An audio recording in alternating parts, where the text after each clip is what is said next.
let's have a look at the water footprint. That's similar to the carbon footprint. It's now about water. How much water do you use for a certain activity? It's all fine if you have plenty of water available. So if you live in humid areas which have plenty of rainfall, is no drama. Okay? But if you are in an area where you have not enough water and you use up natural resources, then you are in big trouble. Okay, if you use up your groundwater resources, then it turns out to be unsustainable. So let's have a look at this. Okay. So the water footprint measures the amount of water used directly or indirectly by an individual, an activity, a process, a product, a service, or by a country. And you can now look at different footprints, like the food water footprint. How much water is used and or polluted to produce food? Product water footprint. How much water is used and or polluted to produce a product? Nation's water footprint. How much water is used and or polluted by a nation? And again, you can make comparisons. Okay? So different types of water. Okay, there are different types of water use. For example, if the source of the water is precipitation, it's the rainwater, we call this green water. Okay? If the source of water is surface water or groundwater, okay, we call it blue water. And if the water is associated with pollution, we call it gray water. Okay? So let's have a look at examples, okay? Examples of global water footprints. And here are 3 examples on this slide, and it tells you a cup of coffee. Okay, so you need 132 liters of water to produce a cup of coffee. Okay, and that goes growing your coffee beans, so it's the entire process. Okay, uses up 132. Okay, most of it is green water. Okay, 1% blue, 3% gray. Okay, now you can compare it with a pizza. For a pizza, you need on average 1,259 liters of water. Okay, we have 76% green, 14% blue, 10% gray. And now look at a beef. A kilogram of beef, you need 15,415 liters of water. Okay, and contains 94% green, 4% blue, and 3% of gray water. So this is how you can compare different products. Okay. So, and more examples here over my head. The water used for 1 kilogram of product, chocolate. You need lots of water to produce chocolate. God, how much? 1 kilogram of chocolate. So how long does it take you to eat 1 kilogram of chocolate? Maybe over the Easter holidays you eat 1 kilogram of chocolate. Wow, but it's actually worth 17,200 liters of water. Whoa, even tops beef, 1 kilogram of beef.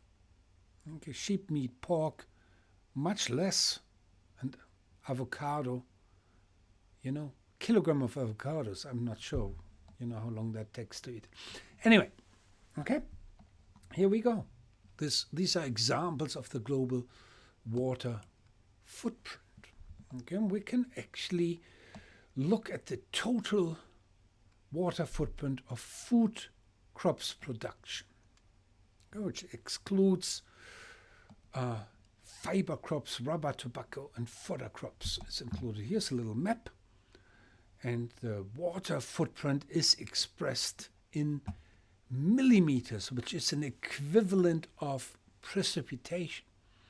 So you can actually compare it with the precipitation that you have per year in an area.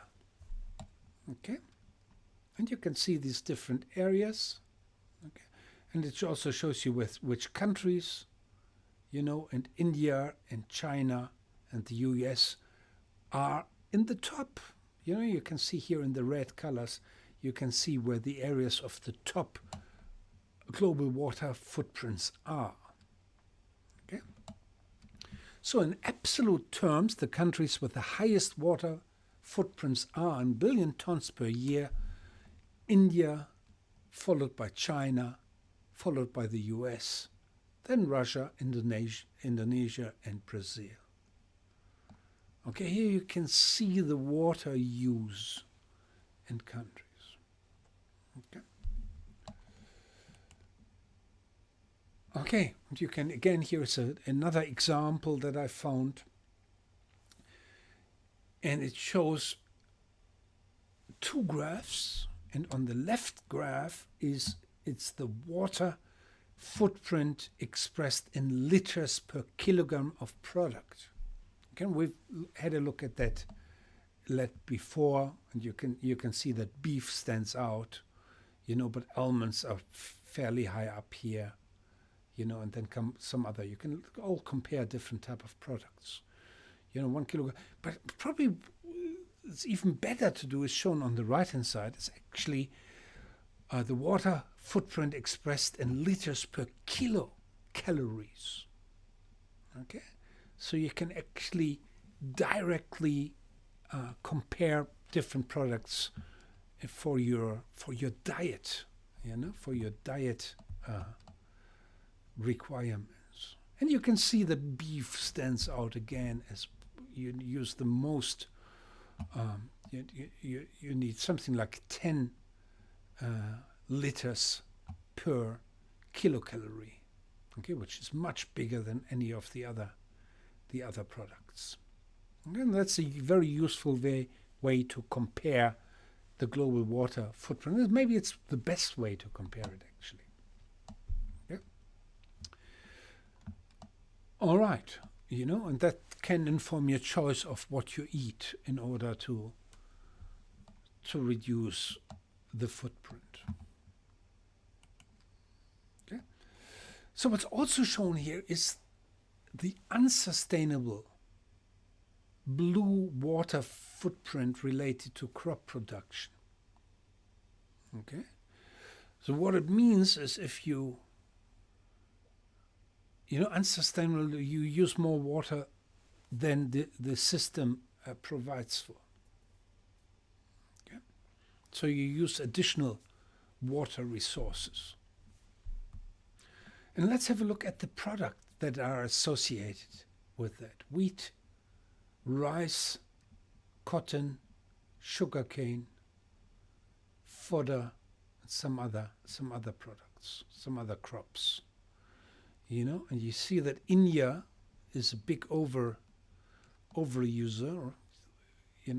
of water. China, US, Pakistan, other countries. Okay, so this is why we look at global water footprints. Okay, we can actually see whether it's sustainable or not. Okay, and this is also useful in the view of global warming, of projected changes of the water cycle. Okay, you can see that that's directly linked to the water footprint, okay, and the production of certain products. So that's the second part. And in the last part, we look at the ecological footprint.